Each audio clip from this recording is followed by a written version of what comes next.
Hi, good morning, everybody. Thank you so much for participating in this teach-in. We are super excited to see the energy democracy syllabus out in the world, and we really, really, really appreciate your time. I know that it's midterms for most of us, so thank you. Thank you. So I'm just going to give sort of a brief overview of the project, talk a little bit about kind of today's lineup, talk a little bit about what I do in terms of curricular activism, and I'm going to pass the mic to Ashley to talk about public power and energy democracy, and then we'll get going. And you'll excuse me, I don't want to take too long, so I wrote this down so as to stay on time. Okay, welcome to our first session. This is a four-part teach-in series based upon our collectively authored energy democracy syllabus. As you know, I'm hoping everybody had a chance to look through it, but we'll make that available today as well. So as energy justice workers and energy humanists, the syllabus was created as a means of collectivizing the work that we do in our classrooms and inviting the broader community to participate in the critical work of educating students, consumers, and political stakeholders in the areas of energy humanities, energy history, energy politics, and perhaps especially the potential for energy democracy and a just future. Our syllabus is divided into four main areas of discussion. We're beginning with definitions of, quote, energy as a concept and historical phenomenon, in addition to its mobilization as something called power. We then work through various political and cultural ideologies attendant to extractivism as an ideology and political practice, including discussions of racial capitalism and settler colonialism. And we'll conclude by examining competing notions of energy transition, along with case studies that demonstrate the viability of a just energy transition, despite popular embrace of renewable capitalism. Today, we're going to explore 5 texts from part 1, and then we're going to transition, pardon the pun, into part 2 with Debaratsi Biswas's introduction to Cedric Robinson's Racial Capitalism, the Non-Objective Character of Capitalist Development. Part 1, Histories and Definitions, shall begin with Dominic Boyer, who will introduce his new book, No More Fossils, an incredibly teaching and compelling history of fossil fuel infrastructures and the enduring pathologies that accompany what he terms sucro, carbo, and petro-political energy regimes. We will then hear from Eric Wallenberg, who will walk us through a chapter of Andreas Malm's Titanic Fossil Capital, the Rise of Steam Power and the Roots of Global Warming. Tara Rowe will then discuss energy in a, quote, petro-theological context, and one in which, quote, energy serves as a site of continuing enchantment, introducing her fascinating new book of modern extraction, experiments in critical petrotheology. Jeffrey Insko will then guide us into Herman Melville's, quote, vagabondish novel Moby Dick, or The Whale, working from his own new edition, which he reads the novel as a, quote, index of its incredibly complicated political moment and thus irreducible to a single meaning, and yet incredibly germane to discussions of extractivist violence. So too, I would say energetic enchantment, sorry. Jamie L. Jones, also in the spirit of setological inquiry and a more capacious understanding of energy histories, will then guide us further into what she terms fossil modernity in the context of her exciting new book, Rendered Obsolete, Energy Culture and the Afterlife of US Whaling. So as I said, just going to say a few remarks about curricular activism, then I'll pass the mic to Ashley, and then we'll get going. Each speaker will speak for about 5 to 7 minutes. I'm hoping that, and I'm asking of each of you also just like give us a sentence of introduction to yourselves, and then we'll have a collective Q&A after all the presentations. What's that? Oh, sorry. Okay, so yeah, I'm Stacy Balkin. I'm Associate Professor of Environmental Humanities and Affiliate Faculty for the Centers for Peace, Justice, and Human Rights in the School for Ecological, Coastal, and Ocean Sustainability at Florida Atlantic University, and a membership organizer for the United Faculty of Florida, although I speak today as an independent scholar on a non-FAU server. I am also the founder and coordinator of FAU's new undergraduate minor in Environment and Society and graduate certificate in Environmental Studies, both conceived, developed, and passed under the administration of a state legislature that has prohibited the teaching not only of issues pertaining to, quote, diversity, equity, and inclusion, but also any mention of climate change. The governor's office has also sought to outlaw associated forms of advocacy, framed, for example, by an acknowledgement that the twin cyclones in the Gulf of Mexico this month, which caused the closure of all 12 universities in the state university system, in addition to multiple fatalities from not only storm surge, but unprecedented tornado cells, that this was a result of human activity. We are not permitted to acknowledge that the 5-degree increase in ocean temperatures on both the west and east coasts of our peninsular state energized Hurricane Milton such that a negligible tropical wave was transformed into a Category 5 superstorm, clocking winds of over 185 miles per hour in a matter of 2 days. We are not permitted to acknowledge that fossil fueled industries are directly responsible for the radical alteration of the Gulf Stream. And we are not, per the above mentioned sanction regarding diversity, equity, and inclusion as it relates to the teaching of critical race theory, specifically in intersectional histories of developmentalist violence more generally, permitted to address the extraordinary and specifically racialized violence attendant to multiple extractive economies operating in our state's vast industrial interior. I refer to the mining of phosphate, whose residual and carcinogenic gypstacks leach into public drinking supplies, the sugar industry, whose fields are routinely burned with formaldehyde, the proximate cause of soaring asthma rates amongst historically African-American farming communities in towns like Belle Glade, and the endless fields of agro-capital, namely tomatoes, actually not oranges, where a largely undocumented labor force works in unspeakable conditions. That the, quote, magic city of Miami was incorporated in 1896 alongside the Plessy versus Ferguson decision, which enshrined racial segregation into law, that it was built by conscripted Caribbean laborers who were forced to live in the barracks of, quote, Colored Town by none other than Standard Oil tycoon and state benefactor Henry Flagler, is also not to be discussed in our classrooms. Of course, this is precisely what our syllabus is designed to highlight, that the putatively distinct issues attendant to institutional racism, climate, and economic development have never been distinct from one another. And this is why I've chosen forms of curricular activism, such as our practice in the energy humanities, in the face of the neo-fascist legislation designed to silence conversations like this one. My formal trainings in Anglophone world and post-colonial literatures. I teach courses like the Literatures of Extraction, in which I teach the text that I'm going to present at our second session. Patrick Chamoiseau's Slave Old Man is a novel about the genocidal cane fields of occupied Martinique, which incisively draws out the connections between the ontological bases for the production of racial capital, what has been termed the colonial capitalist relation, and its mobilization in the global trade in sugar, whose energy politics reflected and continue to reflect the logic of the fossil fuel industries. I see the classroom as a vital instrument in the pursuit of a just future, particularly in places like this where folks are being silenced. And this is precisely what this is designed to achieve. So again, I'm super grateful for everybody here for volunteering your time, for participating in this conversation. And I'm going to pass the mic to Ashley Dawson, my friend, colleague, CUNY comrade, and former dissertation advisor. Ashley. Thanks, Stacy, and thanks for that wonderful introduction, which made the stakes of radical pedagogy and research into petrocultures so clear, and you know the importance of the project we're all gathered here to do today collectively. I think was really so nicely articulated in what you said. So this is a wonderful confluence of different thinkers and activist scholars. I'd like to ask everybody, please, in the chat, if you could just put your name briefly, your pronouns, and your institutional affiliation, so that we have a record in the chat of who is here, and so we're kind of introducing ourselves to one another. As Stacy mentioned, we have an exciting lineup in which everyone is going to be presenting nuggets of wisdom in a very concentrated amount of time. And in keeping with that project, I'm going to speak just very briefly about where this project came from. As I mentioned, it's a confluence of various different efforts. And for me, at least, it brings together two really kind of key strands. One is the After Oil School that has been looking at petroculture and thinking about what's involved in energy transition for quite some time, and which I've been fortunate to participate in and draw a great deal of inspiration from.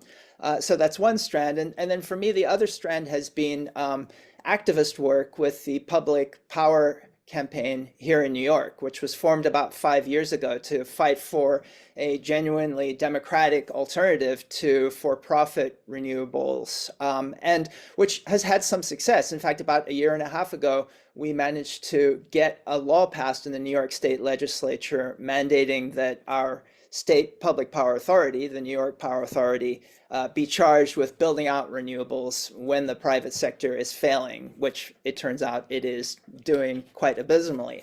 And we're gathered here today at a really kind of key moment, because NYPA, the New York Power Authority, just released its strategic plan for the next 2 years. It's promising to build 3.5 gigawatts of renewables in New York City, which is not at all adequate. So our efforts over the last 2 years or year and a half to really push NYPA to step up and to do what it's legally mandated to do need to really intensify. And I think researchers have an important role to play, which is why I founded the Public Power Observatory a year ago, with the idea that it would be really great to bring more intellectual firepower to this struggle and to get people together to think creatively and through research about what public power should really look like. And as part of that project, Stacy and I, and the vast lion's share of the work was done by Stacy. We started working on this energy democracy syllabus, and many others contributed along the way. So thanks to all of you for your contributions along the way. Thanks most of all to Stacy for really leading the project. And I'm so excited to be kicking off these series of public teach-ins around the energy democracy syllabus. And as I said, I think it comes at a really key moment, not just in New York State, but globally, because as Brett Christopher's recent book, The Price is Wrong, points out, while there are more and more amounts of renewable energy coming on stream, in addition, fossil fuels continue to be built out. And so, as we all know, there isn't so much an energy transition as an energy addition, with all of the kind of deadly impacts of that around the world, including in places like Florida. So I'll stop there. Welcome you all again. Thank you for your contributions, and turn things back to Stacy to get us going.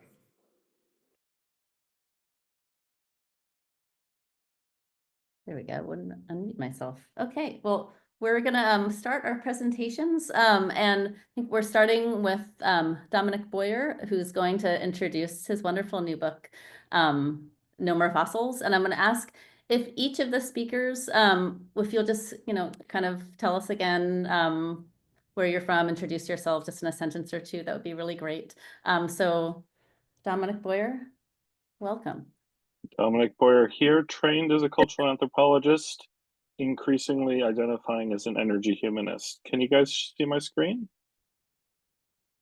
Okay, great. So thank you to Stacy, thank you to Ashley for organizing this really important initiative. I think building civil power in terms of energy transition, true energy transition, ethical, just energy transition, is probably the most important thing any of us could be spending our time doing right now. And I'll try to explain the stakes of that a little bit more through this project, but I'm gonna move quickly because I only have 7 minutes. And I will say, first of all, that this project, No More Fossils, grew directly out of teaching classes on energy and energy transition over the past 10 years or so. And I really sense the need to find a short, like a pithy, readable, freely available text that would tell us how we got ourselves into this ecocidal and not infrequently genocidal modern energy system, what holds us to this petrocultural way of life that obviously has no future and that is compromising everyone's future. And then finally, what we could do to create alternative trajectories away from just the reproduction of the petrocultural status quo. So that's what this book is. It's only 80 pages long. It's free. I have a link at the end of this deck in case you want to check it out yourselves. But I'll just hit some of the highlights of this 3-part structure. So the first looks, as Stacey said, at 3 different energy regimes that I think have contributed over time to our modern energy system. The first of them begins in the colonial plantations with the sort of wide-scale industrialization and creation of forced labor regimes, extractive settler economies, and what David Hughes has, justly termed the evolution of energy without conscience. So sucro focusing on sugar plantations being in a lot of ways the crucibles of modern industrial society, and what Singh and Haraway and others have called the plantationocene. So that's the first phase. Then I shift to looking at the phase of machine labor, automation, widespread industrialism, mass consumerism driven by coal-powered machinery. So that's the carbo phase. And then finally, the phase with which we're all quite familiar, the petro-political status quo, especially focusing on the spread of automobility, plasticity, the kind of materials revolution of petroplastics, as well as this idea of the potential of an endlessly expanding sphere of economic and productive and consumptive activity. I don't suggest that these are successive phases, like there's one ends and another begins, but rather they build and stack upon one another. And thus, when we're trying to fight petroculture, we're also fighting carboculture and sucroculture at the same time. And in some ways, they do diverge from each other. And I talk a little bit about the electroculture that I think is coming, and how we might fight to make that electroculture something that diverges significantly from some of these inherited fossils of the past. But at the same time, I think that's the zone of struggle. There's nothing guaranteed in this moment, but that's good for us because we don't want the guarantee of a future that looks just like the past. We actually have the possibility here to move in a new direction forward. But to do that, we have to wrestle with the fact that we are facing a fossil gerontocracy, as I term it, a kind of senescent regime that seeks to sort of continue to reproduce the heyday of its glory years, which is the post-war American boom, the Great Acceleration.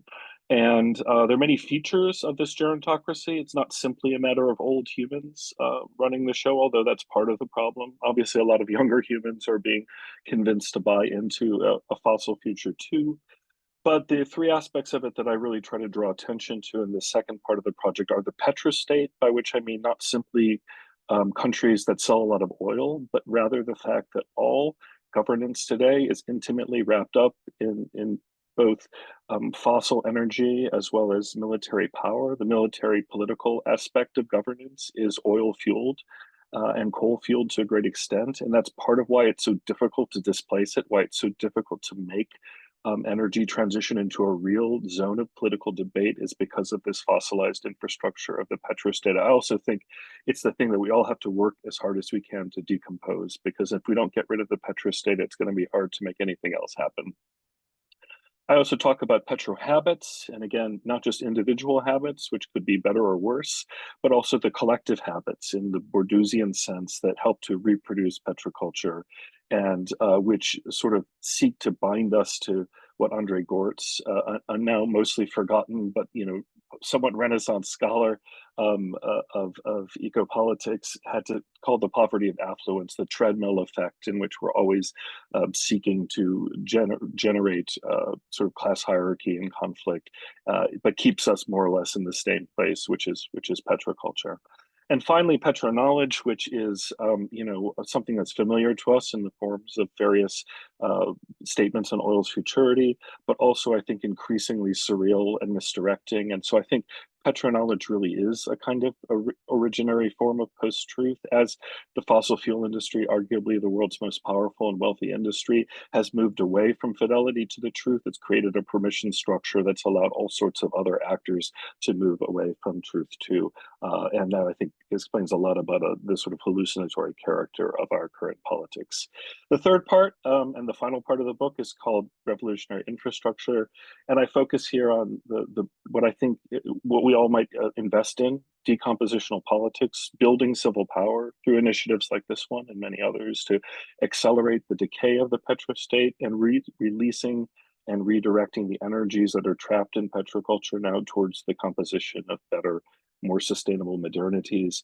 What we can do are experiments in what I call revolutionary infrastructure that, again, often are very lo-fi, very humble in their nature. I talk a lot about my rain gardens work in Houston as a example of creating alternatives to high carbon technocratic flood control policies, but they will be different where you are. They'll be different for all of us. There's no handbook or codex to revolutionary infrastructure. It's a matter of feeling our way forward on these non-ecocidal, non-genocidal pathways towards creating prototypes and hopefully scaling those prototypes. But it's okay even if a prototype stays humble and local. A lot of humble local prototypes can do a lot of good together.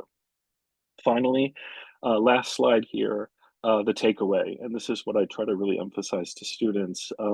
We get a lot of calls to mania today. A lot of people saying we should act quickly. We have to act rashly, even to address the looming challenges of the ecological emergency. I think it's mania that got us into our present circumstances. So I really want to resist that. I want to say that the challenges at hand do require a lot of work, but also love and play and rest. And there's a game included in the online edition of this book for that purpose, something fun to do after sort of slogging through a lot of energy history. And I think that, we have to embrace somehow the fact that these times are tragic, but also epic. Not every generation is offered the opportunity of having to generate a new civilization. And that's what we have to do. And it's going to take all of us, but it's not something that any of us can accomplish ourselves, or that even all of us can do tomorrow or by 2030 or 2050 or any of these other arbitrary points. But it's something that I think we can take heart in, that the fossils of the world are rare. It's hard to make a fossil. It's really hard for a fossil to persist. So we shouldn't fear that the fossils of fossil fuels are going to dominate our future forever. And I've taken 8 minutes and I'm going to stop there. Thank you so much for your patience. And here, if you, just in case somebody wants to take a picture of it, here is the link to the free edition of the book. Thank you. Thank you so much, Dominic. Can we also put the link in, well, the link is also embedded in the syllabus and we can also put it in the chat. Thank you so much. We really appreciate it. Okay, well, so in the spirit of decompositional politics, Dominic, you also mentioned, I think in the introduction, that we need to understand the composition of fossil fuel infrastructures in order to free ourselves. And also that great reference to quicksand, which I thought was fantastic. But so I know, but in order to free ourselves and to know this, next we have Eric Wallenberg, who is going to delve into the history of fossil capital, walking us through a chapter of probably this very familiar, massive book, Fossil Capital. So thank you, Dominic. And Eric Wallenberg. Let me mute myself. Hey, Stacy. Hey, everyone. Very nice to be here. Thanks for the invite. I suppose I will try to share my screen. I'm on a computer that's not mine, so we'll see how this goes.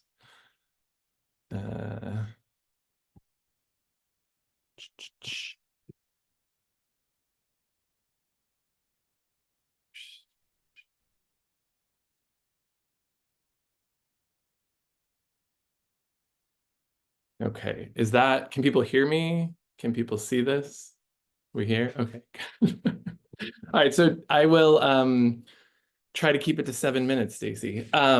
Just a quick note, I'm not teaching currently. I'm a historian at the Miami Center for Racial Justice. I do some other work doing popular education, adult education at Pilsen Community Books in Chicago, where I'm a worker owner at the bookstore and a co-host at Counterpunch Radio. So if you want to check out any of that stuff, we get to interview all kinds of people. So if anyone wants to be on the show, we love to talk about new books, energy politics, environmental politics especially. So definitely feel free to reach out. And if you want to contact me, my email is there. So I hope I don't disappoint too much by not exactly walking us through fossil capital or even this particular chapter. I will do some of that, but it won't be exactly walking it through. As Stacy showed, the book's quite large, and there's a lot of arguments going on here. But I did just want to start by saying that I co-taught a course with Professor Debarati Biswas, who's of course with us today, and we used chapter 1. Here in the heat of the past towards a history of the fossil economy to give more of an overview of some of Malm's arguments. So I'm going to talk just quickly about that, and then raise some questions about chapter 3 is really more what I'm going to do. I hope we have time for, I guess, will discussion be in total at the end? Is that right? Yes, I was hoping, Okay. yeah. Great, sorry. Good. Okay, so we co-taught this course, The Roof is on Fire, the Climate Change Crisis in History and Literature, back in the spring of 2023. And it was really much more of a climate change course than an energy course. Of course, we couldn't not deal with the question of energy, energy history to some extent. And the way we started the course was having students think about how we name our current moment. Of course, the Anthropocene being the dominant narrative that's out there, and Malm allowed us a way into discussing the Capitalocene and thinking about the question of fossil capital, of capitalism more generally.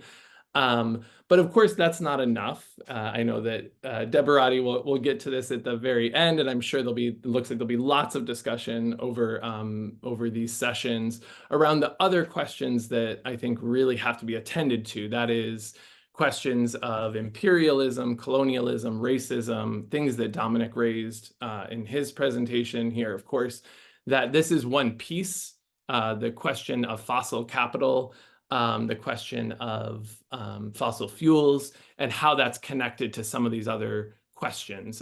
Something that Malm is dealing with really centrally, and I think that we wanted students to understand, was the question of labor. And its role in this human labor, the quintessential Marxist here, right? So I just wanted to give you all a sense of that, because I think it's important to read, Amitav Ghosh, Nick Estes, Mike Davis on all of these other questions that follow. And I'll blow by this slide, even though it's a lot of words, too many words, just around some of the big take-home. Some of the big arguments that Malm raises that we wanted students to understand. And I think you can't really teach probably chapter 3 without attending to some of this when you talk with students. You have to talk about sort of his argument that people have done all kinds of histories now on climate change, different times of changing climate in history, but not enough around how human history has impacted the climate. And that's really the heart of what he's trying to do, and what he argues we need to be doing much more of in historical studies. And he lays out the stakes of his argument, mostly that the discussion around transition from water, in this case, as he talks about it, to coal and steam, is always talked about in these terms of it was a slow transition, it's driven by price or affordability, we might say, and it required new technology. And he wants to basically smash all of that. He's trying to overturn those arguments, and say that the usefulness in understanding past transitions isn't about, like, can we recreate those, but it's about understanding how you change them, how they were changed in the past, and how we might change them now. So I think that those are points that I think we want to make sure that students are thinking through and getting a sense of. And then the overall argument, I think, really that we had to come to with students, and I think you want to have a sense of, is that this is about the transition. This transition he's writing about was about controlling labor, and that was a central advantage of coal over water. It concentrated populations, it allowed concentrated populations, movable populations, where water, you can't move a river. Well, although certainly we've tried, and we've done more of that, more and more of that, and the potential for sort of regular growth that is connected to the use of coal. So chapter 3. What do I've got? Like 1 minute left. Okay, so he starts by talking about his concern is with definitions of power, and I think this could be very useful in teaching energy history. I should say, again, haven't taught an energy history course specifically, so I think this would be very useful thinking about this question of power. Ashley and Stacy, you had this at the beginning of the syllabus, of course, right? Is a big question. How do we define power? And one of the things he's talking about is, what is a prime mover? And he defines it as a mechanism for generating mechanical power, an energy source, and putting other mechanisms in motion. And I think that is, we might think of that as the wind, the rain, the coal, but he's talking about this, right? The way that the mill owners and the manufacturers thought about it was their technology, and how they could use their technology to generate those profits from those enterprises. And so this is where I'll leave us for points of discussion, and we can, I don't know if you want to take a picture of this or we can come back to it. But Mom categorizes basically the main types of power. And I think this is really useful for students to be thinking about. It's useful for all of us to be thinking about. He's trying to rethink of the different ways power can be categorized. And in this case, the flow, the wind and water, and we can think through, I wanted to talk a little about the advantages and disadvantages of each of these as he lays them out, but I think this is worth the sort of discussion, especially in a class period with students, to really think about then what our transition might look like. And where are we going? Is the transition just to solar? Is it to wind? Is it to water? Is it back to water? Is it, is it in other ways? So I think thinking of the costs and drawbacks and the benefits of each is really centrally important. And I think I'm probably over 7 minutes. Is that right, Stacy?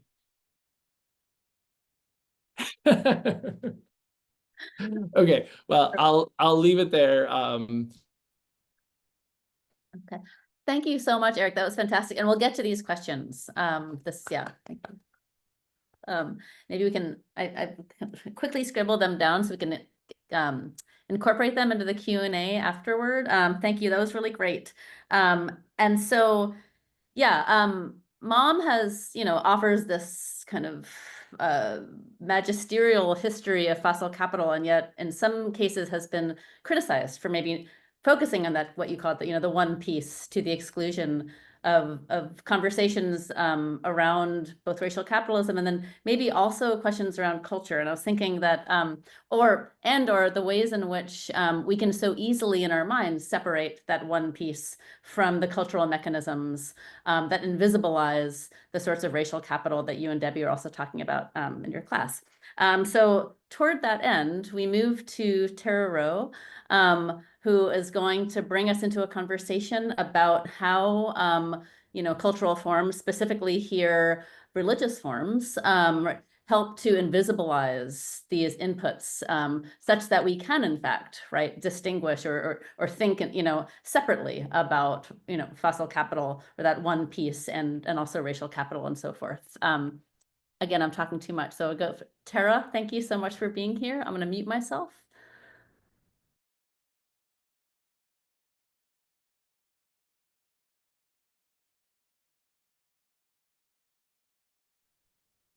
All right. Hi, everybody. Can you see my slides?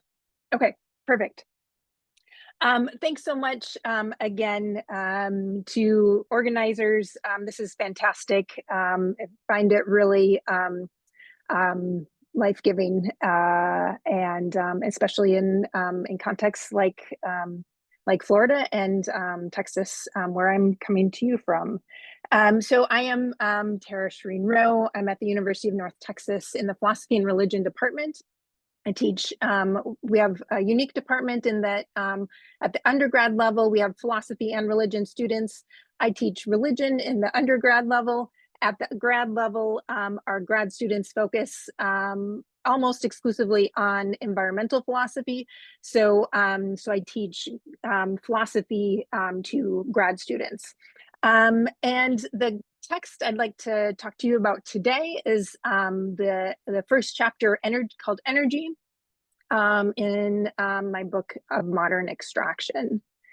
So I use this text in an introductory grad class on energy and extraction, but I also have kind of a less detailed, more summary level chapter published elsewhere that I use for an undergrad class. I'm happy to forward that if anybody's interested. And I use this text for a few different things. I use it to introduce historical background on concepts, philosophies, and theologies that have influenced what became modern energy. In other words, I use it to parochialize modern energy and to highlight often overlooked racialized and gendered assumptions about what it means to be human, that have accompanied, infused, and informed energy concepts.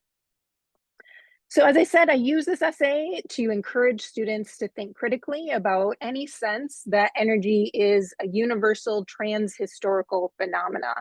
I'm finding this increasingly important as energy discourse gains momentum in philosophy and religion disciplines, especially. In religion and philosophy, it's currently common to explore transcultural energy, looking for energy in places like ancient cultures, or Asia, South Asia, or indigenous traditions. But readings like this one that I'm discussing today, but also Jamie Jones' excellent book Rendered Obsolete, Kara Daggett's The Birth of Energy, Dominic Boyer, all do a great job of emphasizing the importance of more critically analyzing claims about energy as a single phenomena that are called different things in different cultures. So I pair the reading from my book. I often pair this with readings and selections from Daggett's The Birth of Energy, which is also a text on our list. And in this text, Daggett emphasizes that modern energy is not a universal transhistorical phenomena. Indeed, she argues that treating energy as an object of timeless human desire has obscured the historical particularity of energy as we moderns and energy extractive corporations know it. So in this chapter of modern extraction, I wanted to closely trace the particular confluences that have informed what became modern energy, and to argue that while 19th century thermodynamics marks a key departure from certain ancient and medieval concepts, it can be seen as distinctive for its synthesis of three ancient themes that were not always linked up: energeia, work, and heat. And while these three remain distinct and sometimes even have resisted one another in ancient or medieval thought, eventually what allows them to amplify one another in modern energy is the ways they all resonate with a gendered, racialized view of human fulfillment. So I'll give an example with energeia. So energeia, I'll just say real briefly, did come directly, it was, the links to modern energy were made direct by Leibniz, who, when he made the case for the need for, he said, a science of dynamics, he kind of referred back to Aristotle's energeia. And so in that way, the connections remain continuous in that sense. But so energeia is a term that Aristotle came up with, and he was building from a distinction that Plato had made between the mere possession of a thing and the use of a thing. Something that is possessed so that it could potentially be used was potentia. And by contrast, Aristotle identified energeia with the active use of a thing, or what David Bradshaw translate as the exercise of a capacity. I think it's important not to directly translate energeia as enworkment, which is often the case, and I'll explain why that is in a second. So Aristotle further specifies that energeia is the exercise of a capacity that is complete in its act. It doesn't describe an ongoing process or something that will one day be completed, but something that's fulfilled in its enactment. So Aristotle differentiates energeia from other terms using the metaphor of building a house, where we moderns would associate building a house with different kinds of work: potentia, kinesis or motion, metabole or change. Aristotle explicitly says that building a house is not an example of energeia, because it is not an activity that is complete in its enactment. When one is building a house, it is not at the same time built. So the example that Aristotle does give for energeia is sight, when one sees at the same time one has seen. So unlike building a house, seeing is complete in its activity. Other examples Aristotle gives of actions are that are complete in their activity are thinking, understanding, living well, and flourishing. So Aristotle doesn't use the term exclusively in reference to human fulfillment, but completion more broadly. But when applied to the human, it comes to inform theories of gendered and race differences as different levels of human completion, where some humans will simply never gain full fulfillment or full completion. And then energeia was also taken up by early and influential Christian thinkers like St. Paul, whose letters became part of the Christian New Testament. And there, St. Paul associates energeia with human fulfillment linked to divine salvation. So I use histories of energy as completion or fulfillment to open discussions about assumptions about the necessity of high energy society and gendered and racialized views of societal development, of human fulfillment, and of narratives, as Ted Cruz has done recently, narratives of divine or moral mandate of nations to share the blessings of their energy resources with energy impoverished countries. So I use this text to highlight the particular visions of fulfilled society and humanity and what became modern energy to help students see enduring influences today, whether it's Jeff Bezos articulating aims to have humans consume exponentially more energy in the future, leading to greater and greater levels of human fulfillment and higher levels of human civilization, according to him, or sci-fi visions, and even some scientists like Michio Kaku and Carl Sagan, who assume that civilizations should be classified by the amount of energy they consume. This has been articulated in terms of what's known as the Kardashev scale, and it ranges from a type 1 civilization where the entire energy resources of a planet are able to be consumed and harnessed, to a level 3 kind of civilization where the entire energies available in a galaxy are able to be harnessed and consumed. So with this reading, we talk about the ways energy is linked up with these visions of human or societal fulfillment, how racialized and gendered visions of human and societal fulfillment become universalized through energy, and how this particular understanding of energy can be contested by other views of building community, different modes of being human, and different and alternative visions of creatures in relation and responsibility to one another. Thanks.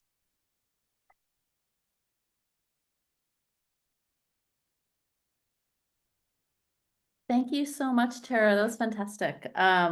This is really exciting. I like this idea, and I think a lot of us are working toward this to proculaze the concept of energy, right? And to think about it in very specific contexts, right?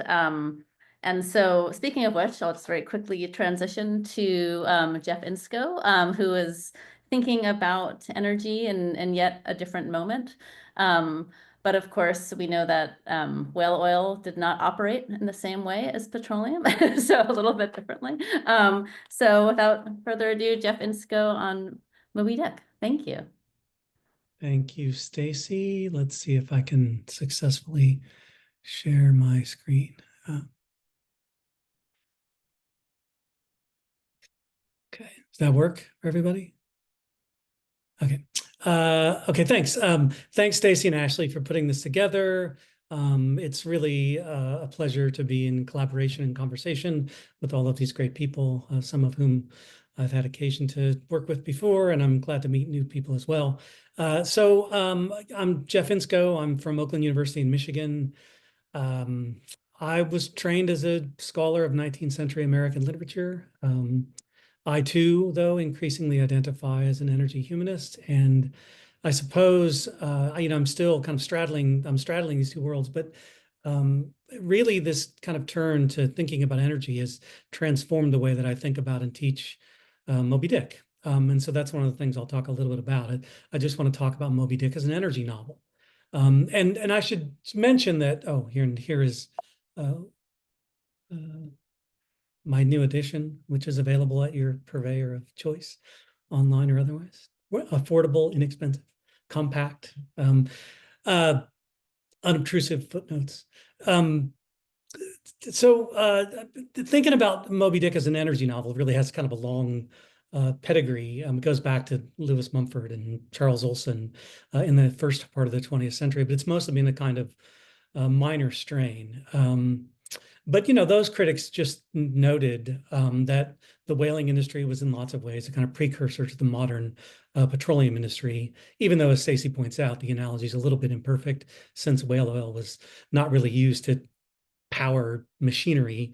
It was used as an illuminant. It was used as lubrication for machinery. However, I think that the realities of anthropogenic climate change have kind of brought to the foreground these elements of Moby Dick in a way that they were somewhat less legible, I suppose, a long time ago. But it's a novel that's, like really attuned to whaling as an extractive enterprise and its affordances. It begins with a long list of what Melville calls extracts at the beginning, which is a different kind of extraction than the form pulling things out of the earth that we're accustomed to thinking about. But it's also aware of extractive violence. It calls whaling a butchering sort of business, and it portrays that butchering in tremendous detail. And it's attuned to other costs of extraction too, and environmental harm, the prospect of human and non-human extinction. These are things that the novel explicitly meditates upon. For God's sake, be economical with your lamps and candles, the narrator says at one point. Not a gallon you burn, but at least one drop of man's blood was spilled for it. So again, I think that these kind of features of the novel have been given a kind of renewed life, and Jamie's book that she'll speak about in a minute is a really great case in point here. And a new life by the energy humanities in particular, and its critical interest too in what's sometimes called petrofiction. I think in lots of ways one might think of, Graham McDonald at one point cites Moby Dick as the first petrofiction. But another case in point is this oddball book that I stumbled upon some years ago that I just want to mention briefly in passing. So it's this self-published book titled Moby Dick and the Mythology of Oil, an admonition for the petroleum age. And its author, Robert Wagner Jr., was a longtime energy industry banker from Houston, Dominic. He might be your neighbor.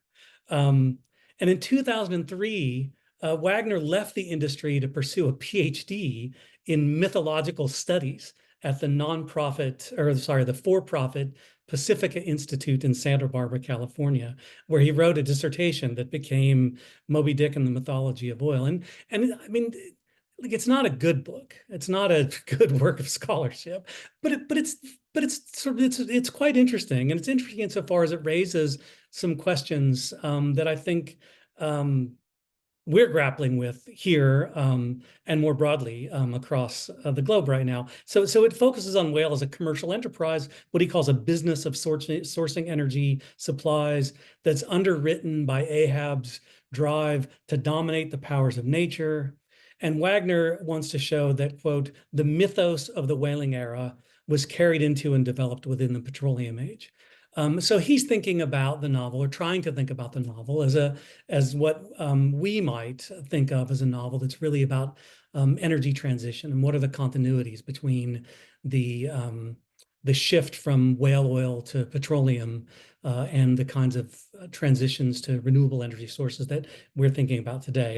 And that's sort of the thing that I want to think about. When Andrew, the critic Andrew Nikiforuk reviewed the book, he said that Wagner asked whether and how the world of Darcy blows actually led, if not descended, to drill, baby, drill. And I want to point out, too, that that is also a very old question. So here is a cartoon that was published in Vanity Fair in 1861, a couple of years after the discovery of oil in Pennsylvania. And it's called Grand Ball Given by the Whales in honor of the discovery of the oil wells in Pennsylvania. And as you can see, it features whales decked out in formal attire, tuxedos and cocktail dresses, and they're dancing and hoisting celebratory flutes of champagne amidst balloons and banners that have all these sort of punny slogans on them, like oily gammon, we whale no more for our blubber, oil's well that ends well. So the cartoon promises a narrative in which one source of energy, whale oil, was supplanted by another. Mineral oil is what the one balloon in the cartoon calls it. And in this way, it represents transition as a kind of clean break, one that ends one energy regime, which saves the whale, and begins another one, the one that built the modern world. And I'm sure that most of us here recognize how this narrative echoes present-day discourses around transition. Tidy transition narratives like this one, fuel the kind of techno-utopian faith that free market innovation, along with clever scientists and engineers, will eventually arrive with some affordable energy sustainable source, wind or solar or algae, that can substitute for fossil fuels and save the planet, just like petroleum is believed to have saved the whales. But sort of 2 points about this. One is one that a number of people have pointed out, and Dominic does this, and I think this is part of Jamie's book too, is that the idea of an energy transition is a kind of fiction. As Ashley put it a minute ago, energy sources tend to be additive rather than substitutes for one another. And the other thing is that this kind of energy transition narrative kind of maintains its appeal by promising a solution that is always somehow just over the horizon. And it's also one that preserves currently existing social, political, and economic arrangements. And so I think like the cartoon and the novel in particular are really useful in helping us to think about how we think about transition. And this is especially true because the story that the cartoon tells is not true, historically or otherwise. Petroleum did not, in fact, save the whales. In fact, just the opposite. It accelerated and intensified the decline, that it made possible forms of whaling that didn't exist before. Petro-powered ships that could go as fast as blue whales, which were unhuntable before, for example. And then, of course, the mass combustion of fossil fuels has made ocean temperatures rise, which threatens whales' habitats, and then in turn declining whale populations, because whales are these massive carbon sinks, only in this another one of these sort of climate change feedback loops further exacerbate a global warming. And it's true that while whale oil, neither before or after the advent of petroleum powered machinery, it was even no longer needed as an illuminant, but in the ways that these energy regimes tend to hang on and cling, especially insofar as they're bound up with capital, the whaling industry found new uses for whale oil. It continued to be used as a lubricant for machinery, but in the early part of the 20th century, they figured out how to turn it into margarine. And whale oil was in margarine well into the 1950s and the 1960s. And I think we're seeing something really similar now with the way that even at this late stage, new uses or new needs, I should say, for fossil fuels continue to be discovered. I'm thinking in particular here of AI, that just at the moment when there seems to be a groundswell of interest and recognition of the need to wean ourselves off of petroleum products, all of a sudden AI has got big tech companies forging partnerships with ExxonMobil to explore and drill for more gas. So I think I'm running out of time, so I want to wrap up here just by saying that Moby Dick is a novel that can help us think through these questions, that knowing something about an historical transition can be beneficial for thinking about how we address the question of transition now. And another, just one last plug for Moby Dick is that whales continue to be, these like charismatic species. And I know John Barnard is here and he wants us to think less about charismatic species, and he's right about that. But when I taught a class recently on literature and the environment that focused upon whales. And, like students really love cetaceans. And so as a final group project, they stitched together a bunch of panels that had whale facts and facts about the ecological degradation of cetacean habitats, and they stuffed it with all sorts of plastics and garbage in the same way that whales now are literally stuffed with plastics and garbage. And we displayed it in the library for about 6 weeks. So whales continue to have a certain kind of power and hold over us. And Moby Dick embodies that better than probably anything I can think of. So I should stop. Thanks.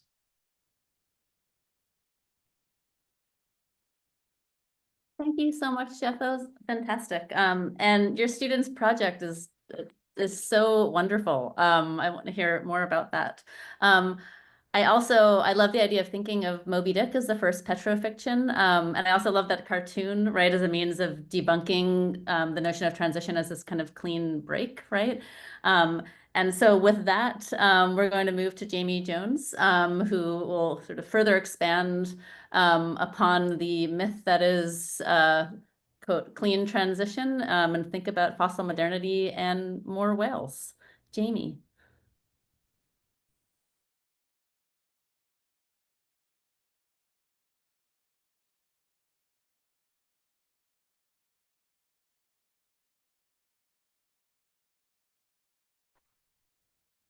Jamie, you're muted.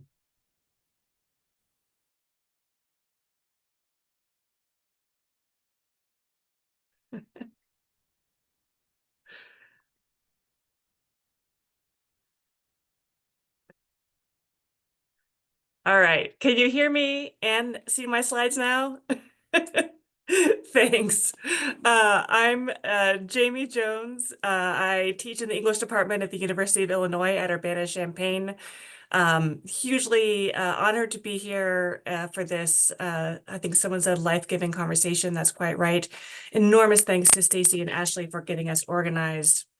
So I'm here today to talk to you about the introduction to my book, which is one of the texts on the energy democracy syllabus.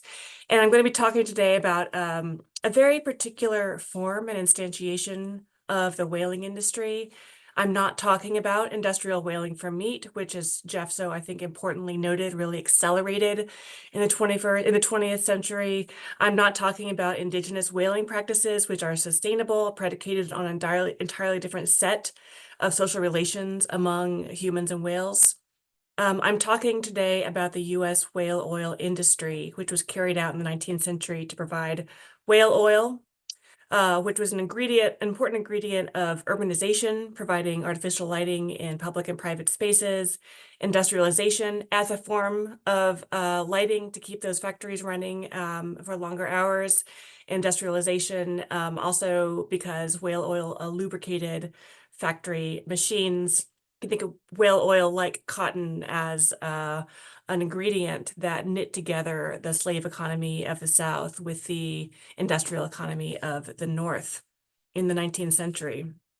So my book, Rendered Obsolete, examines the culture of this U.S. 19th century commercial whale oil industry, which began to decline in the 1860s when petroleum entered the illuminant and lubricant market.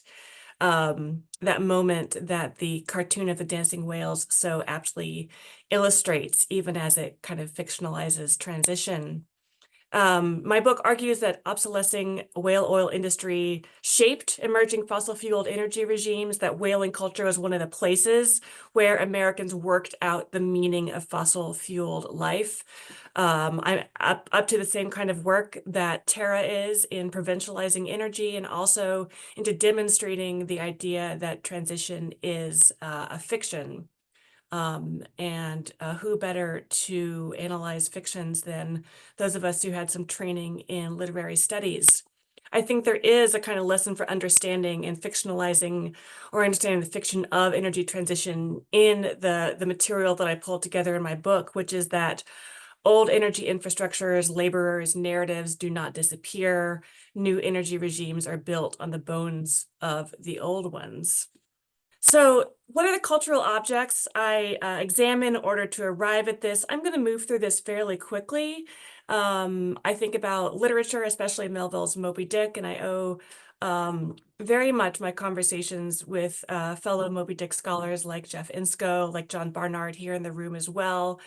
I also examine a huge corpus of texts and material culture and visual culture around the formation of tourism. Popular entertainments that brought whaling cultures in Wales inland, public commemorations in the early 20th century that really harnessed the narrative of energy transition to nativist, settler colonial, white supremacist political projects in the early 20th century, I think with some really important resonances to our own moment in the 21st century. And I think about how whaling is a site for working out kind of fossil fueled modernity, even in book illustration and graphic design. A note to scholars and teachers: please contact me if one of these chapters sounds like it better suits your curricular needs. If you'd like to think about energy in the particular disciplinary context, for example, of eco-criticism, visual culture, material culture, and infrastructure and media studies.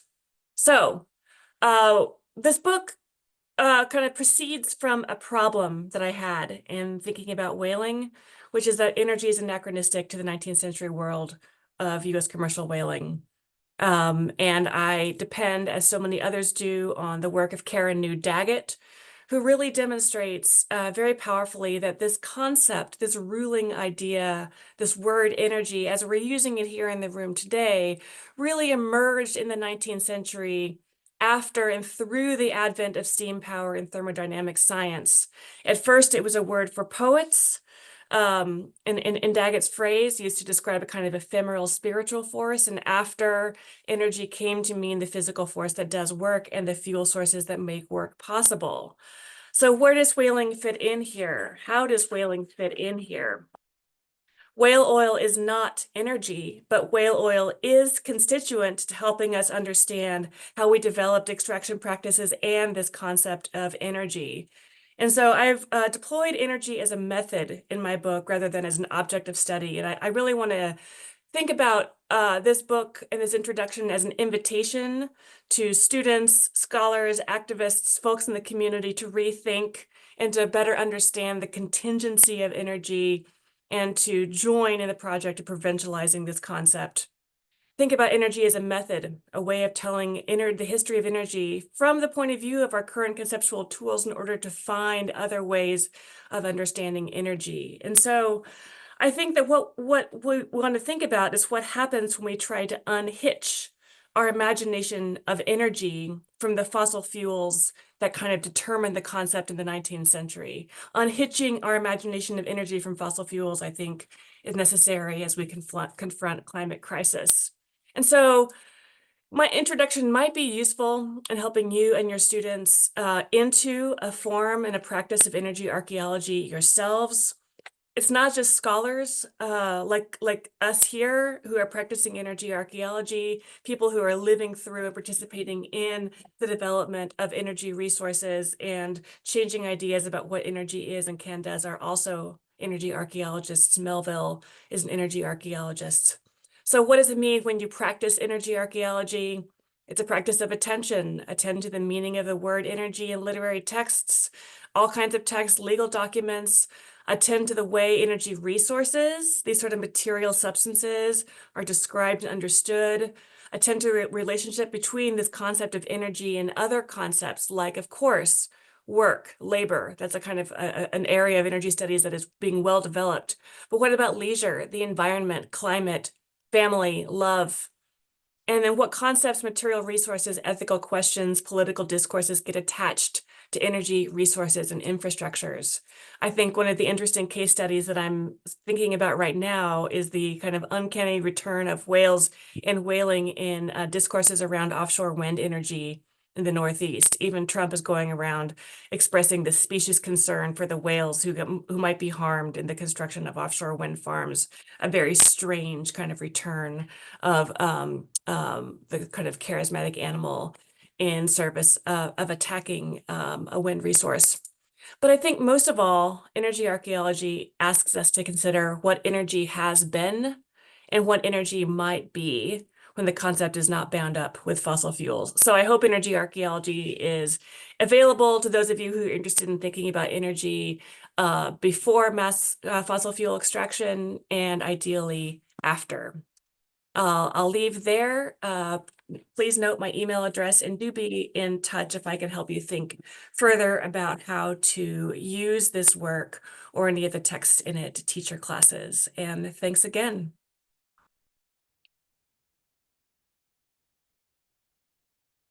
Thank you so much, Jamie. Yeah, it's really exciting new book, part of which I also teach. I think many of us do.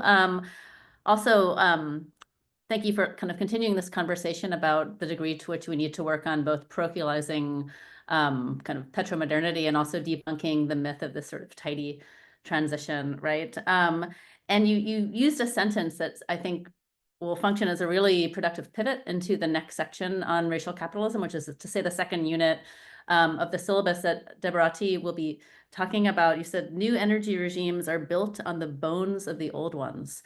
And obviously this was, you know, a metaphor to some extent, but it's really, really not. I was giving a talk this week on Under the Feet of Jesus, which I think a few of us teach in this context, and a novel that makes explicit reference to sort of like the kind of fossilized energy of human communities as well. And so thank you.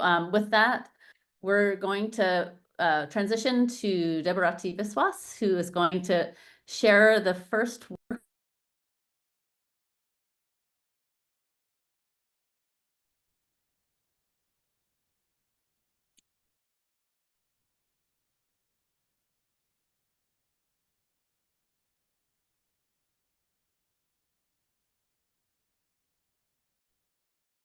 Deborati, I wasn't, yeah, sorry about that.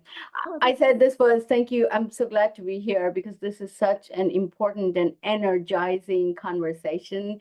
And I am not a, I'm not a specialist like you all in energy humanities, but my way of coming to this field or even, talking about it, writing about it is often because I think about this concept of racial capitalism and of course abolition, right? Like you cannot unhitch the idea of energy from extraction, from the extractive logic without understanding how racial capitalism work.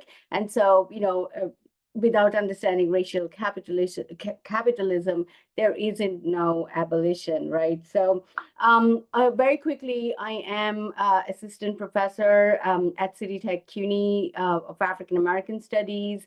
I'm also the co-chair of CLAGS, the Center for LGBTQ Studies at CUNY. So today I am, this is a huge book. It's like the new edition, the last edition by University of North Carolina Press is like 436 pages. So I'm so glad that you all chose only one chapter, but to talk about that one chapter, there's just so much going on. So I will dive right in. Yeah. So this is really, we are moving into part 2 of your amazing energy democracy syllabus. And, I'm really thinking about this, how we trace the emergence of systems of classification that allowed European colonial powers to turn human beings and so-called natural resources like coal and petroleum into sources of energy. So racial capitalism really takes us beyond the non-objective character of, who were turned into this kind of commodified resource, right? And so we get into the human side of it very much with Cedric Robinson's work. So very quickly, because Cedric J. Robinson seems to be not that well known, often not taught, in relation to, energy humanities, climate fictions, and so on. So I would say, he has given us this very important work, that was not studied when it came out in 1983. Since then, he has written several books and articles, and slowly, we are understanding the generative power of this book. And there are so many, studies that have come out ever since, which try to address, both the racial logic of it all, and I'll talk a little bit about it. But I really like, to begin with this long, very intimate biography of Cedric Robinson that, of course, his favorite student, or his best student, one of his best students, Robin D.G. Kelley, offers us. And, he talks about his how Cedric Robinson comes from this working class background in Oakland, and how, a little bit of trivia, he helped bring Malcolm X to the campus, and he was suspended because of that, right? I mean, this really kind of triggers certain thing at this moment of all the attacks on academic freedom, like what we can say, what we not. But also, his scholarship is intricately tied to his activist roots, right? And I will leave it there. And so before we even begin, it's important to talk about the history of the term racial capitalism, because often people think that Cedric Robinson came up with that term, but that is not true. So,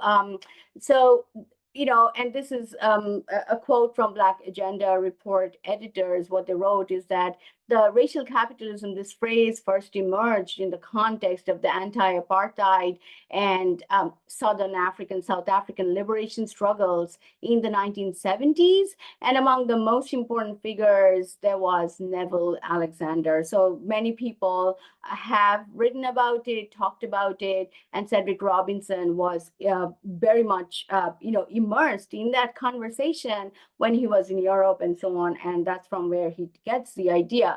But I think, as Peter James Hudson points out, the most prominent figure in this regard, that is Neville Alexander. But there are differences between racial capitalisms of Robinson and of Alexander, Legasic, and Henson, because Robinson really, that is Cedric Robinson, really universalizes this concept, this very particular concept of racial capitalism, in order to understand what's going on from Europe to modernity and so on and so forth.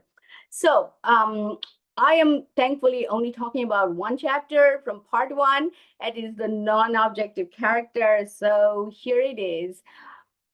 So it is one of the first things that Robinson helps us understand is that capitalism was not a break from feudalism, but a continuation of the exploitation of difference for capitalist accumulation. And this is a real, his intervention into Marx's idea that, that capitalism really revolutionizes feudal class systems and simplifies it, and becomes this bourgeois proletariat thing. And the proletariat kind of becomes this European working class that comes to represent everybody globally. That's where class consciousness, that's where revolt lies. That's where the revolutionary potential lies. But this is the non-objectivity, the non-objective character of it is what Cedric Robinson, kind of dismantles, questions, and shows us that there is a very real character to it. However, it is not the way we think about race, white versus black, the static ideas of race. And he kind of makes it into this assemblage, a kind of dynamic formation that really comes from Europe, right? And that is where he, so there is a quote from Robinson where he says, the historical development of world capitalism was influenced in a most fundamental way by the particularist forces of racism and nationalism. And he goes on. So, he also talks about not only how it comes up, starts in Europe, but also how the working class in Europe were also influenced by nationalism and racism. So he really makes it, he unflattens that concept, I would say. And the racial character of class. So he really talks about the racial character of class formations in early Europe, right, in this chapter. And to quote, the social, cultural, political, and ideological complexes of European feudalisms contributed more to capitalism than the social fetters that precipitated the bourgeoisie into social and political revolutions. So no class was its own creation. Indeed, capitalism was less a catastrophic revolution or a negation of feudalist social orders than the extension of these social relations into the larger tapestry of the modern world's political and economic relations. And he talks about how, the linguistic and regional particularities was constructed of different groups in Europe at that time, that got constructed on antagonistic differences. So difference became a side where power, worked to create inferiority and superiority and the logic of extraction. And so very quickly, he talks about the barbarian and what it meant within the European, early Europe, and how it was basically function of exclusion, right? So he's talking about how through this logic of exclusion, Robinson is studying the racial character, racialization of people in Europe itself, right? Later on, we know that racism, as Ruthie Wilson Gilmore defines it, is the state-sanctioned, extra-legal, group-differentiated disposability to premature death, right? So there were some people were marked for exclusion and exploitation, and this phenomenon started in Europe, and this is kind of his major contribution. So migrant labor, he talks about migrant labor a long time ago in Europe and what happened to them, how that labor force was extracted for the purposes of, accumulation. And so the conclusion would be that the bourgeoisie that led the development of capitalism were drawn from particular ethnic and cultural groups, the European proletariats. And, he talks about the tendency of European civilization through capitalism was thus not to homogenize, but to differentiate, to exaggerate regional, subcultural, and dialectical differences into racial ones. So that is very important, right? That all these existing differences that were there were really treated as a racial difference, which means one group is superior over another, one group is marked for certain kinds of extraction and inferiorization and so on and so forth over and against the other. And this phenomenon became global, is what he's saying, that as the Slavs became the natural slaves, the racially inferior stock for domination and exploitation during the early Middle Ages. And he goes on, so at the systemic interlocking of capitalism in the 16th century, the peoples of the Third World began to fill this expanding category of a civilization reproduced by capitalism. And so, it becomes global. And I, for the purposes of time, I would skip and end here with what Robin D.G. Kelly says, like to summarize. He says, so what did Robinson mean by racial capitalism? Building on the work of another forgotten Black radical intellectual, Oliver C. Cox, Robinson challenged the Marxist idea that capitalism was a revolutionary negation of feudalism. Instead, capitalism emerged within the feudal order, right?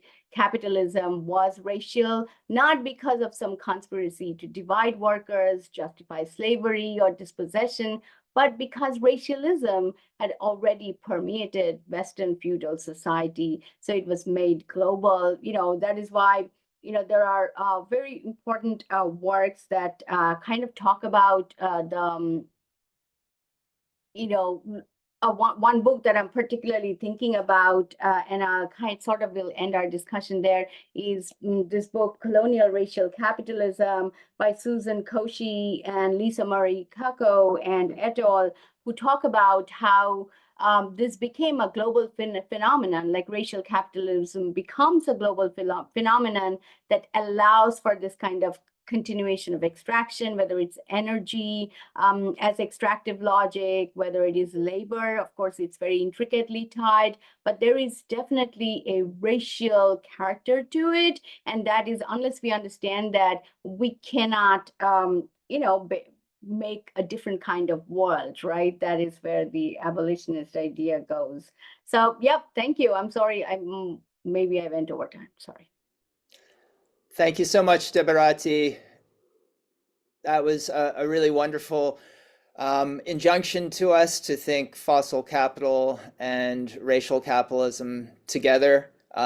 We've had a whole series of amazing presentations of what I think really is a kind of intersectional environmental humanities, where we need to think about social reproduction broadly and the role of energy regimes, different energy regimes in social reproduction for some, but also in the negation of other people's lives. And, I think that's a particularly important thing to think about in the present moment where, efforts to mine rare earth minerals in places like Bolivia are leading to coups that build on other forms of extractivism, such as oil in the Amazon. So thinking about the ways that certain populations are reproduced by particular energy technologies and others have their lives terminated is particularly important in the present moment. And underlines the fact that it's not just U.S. bombs that are dropping in places like Gaza and southern Lebanon, but also U.S. fuel that's being shipped out of ports like the one in Houston by corporations like Valero in order to power the jet fighters that are dropping those bombs. So really important to remember the presentation that you gave us about racial capitalism and the ways that it dovetails with particularly death-dealing aspects of fossil capital. So thank you all so much for your work and for your great presentations. Really inspiring to hear about what you've been doing in the classroom, what you've been researching, and to be able to bring that to broader publics. I think we have some time left over for a bit of conversations and question and answer. So I'll turn things over to Stacy to kick that off. Great. Thanks, Ash, and thank you so much again, everybody. So we don't have a great deal of time left, but I imagine that lots of people have questions. So I had scripted a couple just in case, but I don't think we need them. I know Eric gave us a couple of questions to think about at the end of his presentation, but does anybody want to jump in? Do we have questions for the presenters? Questions generally for the community? You can put them in the chat or raise.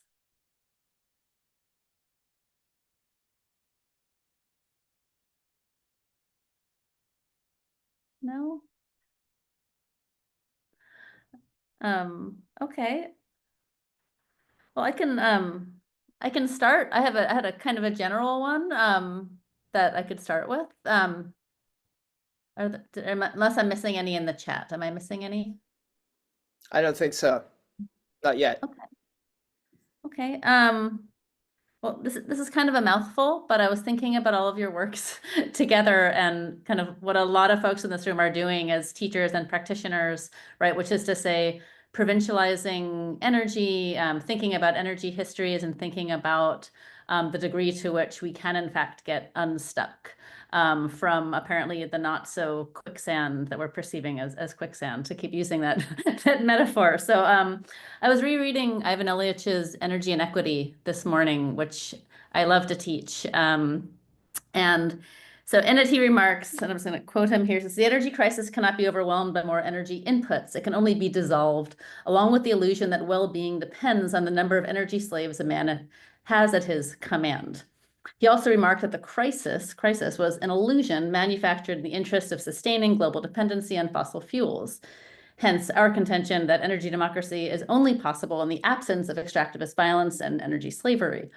But the question of how to convince consumers that the dissolution of the system does not amount to these sort of unpalatable forms of self-sacrifice, that question has yet to be resolved. So hence our work in the energy humanities. Anyway, so I'm intrigued by Dominic's reference in the introduction to No More Fossils to quicksand, as already mentioned, that we won't actually drown. It's just very sticky.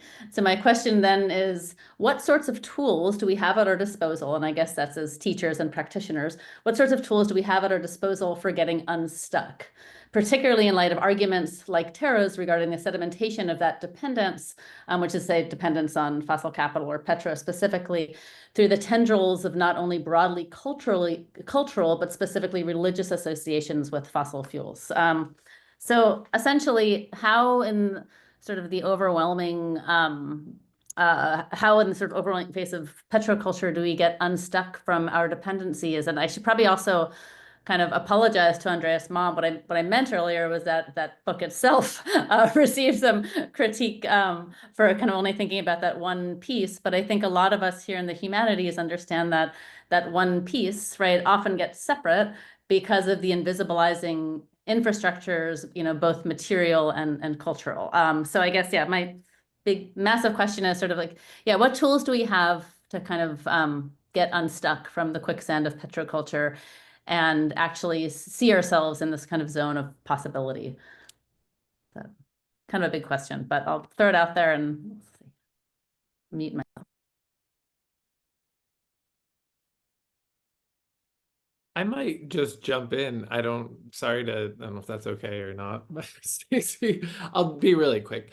But just to come back to Malm, I do think that part of he doesn't talk about slavery, right? I mean, go through that book and he's not talking about slavery. And you think he has, in the one chapter that, you know, you have for the assignment, he talks about sort of the growth of the cotton industry under water power, under the water wheel, and that it's quite different than all these other industries. And he's making this argument around how it's really profitable, really explosive in growth, but he never talks about where the cotton comes from. Which to me, again, it's like, it's not that he's wrong on any of these questions. It's a really interesting argument. I think it's a really important argument. I think it's essentially like, we have to understand the argument. There's a whole usefulness around how capitalists, how manufacturers and mill owners force this transition so that they can control labor. Centrally important, I think, and how we should be thinking about energy now, all kinds of energy transitions, the centrality of labor. But to not discuss, like, where does that cotton actually come from? Like, why is this so explosive? Where is this explosive growth coming from? And, you know, how is that being manufactured in a way that is extremely cheap and affordable? And talking about then that form of labor, the animate labor, talks a lot about animals, non-human animals, right? And he mentions humans as a source of power, but we don't actually quite get there in that discussion. And so I do think that, like, to pivot it to your question, I think, like, having that discussion, like, we have so many tools to think about how the world, how we can change the world. And I think about abolitionism a lot, right? That fight against, I think we're talking a lot about the fight against apartheid right now, but I think the fight against abolitionism, how insane that fight would be globally to think about ending slavery, that it would be an impossibility, and to think about not it's a one-to-one, but I think it's worth considering our role in thinking about how we end fossil capital. There's lessons there in the abolitionist movement. That's all. Absolutely. Jeff, do you want to jump in? I was going to give a pedagogical answer. I mean, I think one thing is to, I'm not sure our dependencies, we always recognize our dependencies as dependencies. At least I'm not sure our students do. And there are ways of revealing that. I mean, I actually, in a class last semester, we played Dominic's game, which I think was good. And, because it's a game that's really about finding pleasures in a electro world. Or and this semester I'm teaching a class on infrastructure, and I gave students the assignment to preempt the disruption of infrastructures. We've been talking about infrastructures are visible when they break down. I want them to get ahead of that and choose to experience some form of infrastructure differently. So ride their bike to school or read by candlelight, and they did these things, and I asked them to reflect on them, and they've been kind of revealing and eye-opening for them in all kinds of ways, and in recognizing the affordances both of things as they are and how they might be otherwise, and I think that the whole point of that, and this I think in a way gets to Eric's point, is really to reframe the way we talk about these things, to get beyond sacrifice and austerity and giving things up, and ask what is to be gained. And I mean, I don't think it's a very hard answer to say, we have equity to gain, we have justice to gain, we have a world that works better for more people to be gained. That seems to me like an easy choice to make between that and preserving systems that really don't work for everybody.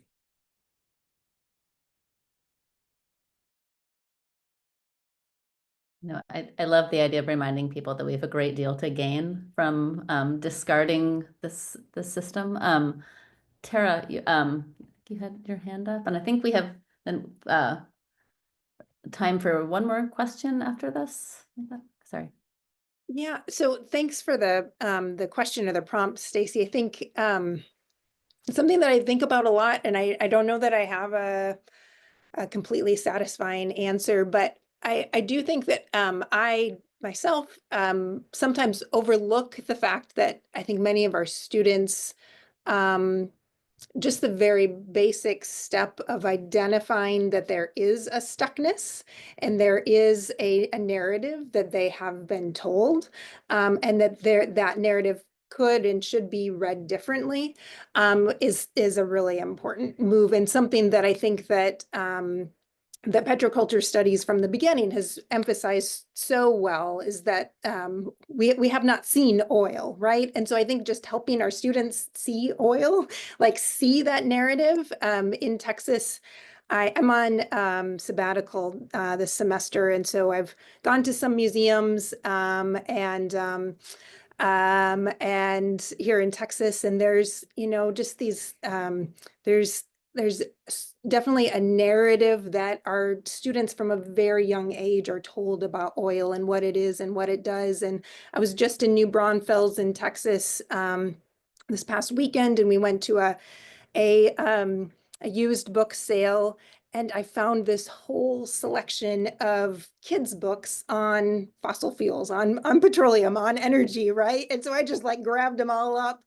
And just reading them for what is the narrative that our students, that our young people from the very early stages of learning how to read are handed these books to this is what oil is, right? I think that we just helping them see that they have been told that narrative is a key part of what we do.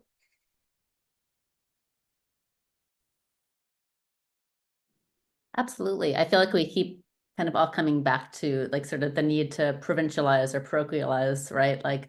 Energy and petroculture for what it is, and then also to get our folks and our students to understand, right, this energy, right, as a concept and a particular historical phenomenon. We're a few minutes over time. I would love to keep this conversation going. We do have another session in a few weeks. So I'm kind of want to say maybe we can either do one more question or hold them until November 7th. Stacey, I see that Dominic has his hand raised. Oh gosh, I'm sorry, Dominic. Yeah. Okay, yes. so No. how about if we take his response and then wrap things up and invite people back for our next session? And I was going to respond to Stephen's question in the chat, which I think was built on by John Barnard too, and just to say, I think to avoid this participation in a kind of pushing all the accountability and responsibility down on individuals, part of what I'm thinking about a lot now is how to build civil power, which is a term I'm borrowing from the Palestinian theorist Ariella Azoulay, who wrote this terrific essay about reimagining what a revolution is. Not a usual revolution where one elite cadre swaps in to sort of take over from another while leaving an extractivist hierarchical structure in place, but what the power of civil power or civil revolution is an alternative that's a sort of collective project or collective projects from below. And I think that that to me is the right way to think about something like building infrastructure for the future, because infrastructure is not, an individual category so much as it's a relational project, a project of enabling alternative possibilities in the future. And so I think that's a great, for my money anyway, a good way to think about how to kind of frame the political struggle at the moment, to sort of building civil power to create the kind of infrastructures that produce the futures that we hope to not only aspire to or imagine, but live in. And the last point I wanted to make was sort of something that built on other comments, just about teaching strategy, something that this is sort of on the practical tip front, I guess. I don't know that not everyone has the ability to orient their class schedule the way they want to, but if you have the ability to move from like 50-minute sections to like longer chunks of time, I find it really helpful because it allows you not only to sometimes get students off campus, to see things, to engage other groups of people. And oftentimes it's amazing how cloistered students are. And just to get to see like what a city like Houston really is in our case is something that's really helpful for the project of energy literacy. And I think cultivating more democratic sensibilities and demands for energy futures. But the other thing is you can actually use some of the time to actually get people organized about building alternatives. You can get some of that infrastructuring work to happen in the classroom if you have a little more time, I find, to set aside. So just a thought. I found over time, as I've shifted to sort of like once a week, longer blocks of time, I found that it really opens the pedagogical and collaborative possibilities of what we can achieve in these seminars. So thank you.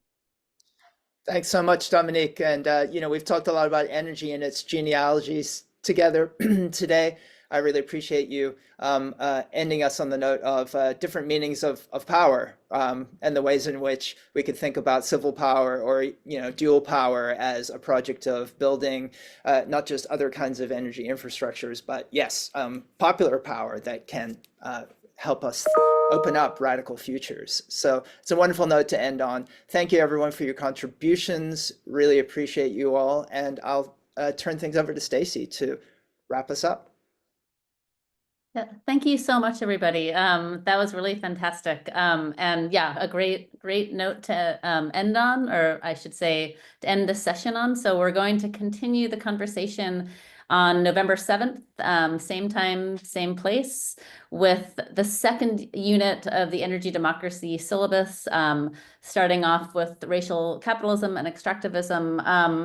I also, before we wanted to break, Dominic, you mentioned infrastructure, and I think several of us here are also teaching courses on infrastructure. I'm starting a new one next semester. So if anybody wants to get an email thread going with some syllabi sharing, that would be really wonderful. So I'll kind of just throw that out there really quickly. But anyway, yes, thank you so much. And please continue to join us. We have a sign-up sheet for the second unit. I think there are 5 of us so far. Actually, 3 of my FAU colleagues. Tim is here as well. Tim will be presenting on the word for world is forest. It's our spec fiction specialist. So yeah, please join us again, and thank you. Have a wonderful day and good luck with midterms. Thanks, everyone. Thanks, everyone. Thank Bye, you. Bye. folks. Bye. Bye, y'all. Thank you. Thanks, y'all. That, that was great. Was it Well good? done, Stacy. Woo! That was so much fun. Wait, I wait. feel like I was like, Let me stop the recording. oh, yeah, sure. Sorry.